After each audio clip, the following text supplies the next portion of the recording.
I will talk about how can you access this location on your my home app. We're going to figure out the solution on how you can do that on your app. So you just follow this ways and it's going to work with you. All you have to do, you just go down, click on profile down here. So then it's going to take you to your profile. It's going to show for you like this here.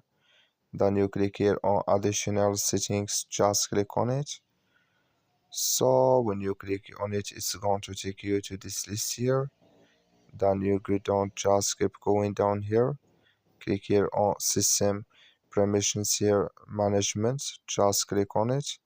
You come to next step here, it's going to show for you like this. Click here on accesses location, just click on it here. Then it's going to take you to this list here, click on permissions here. So then you come to this list here, click on location here.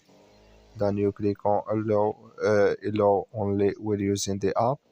Then it's going to enable with you. So thank you for watching. Don't forget to support us by liking and subscribe.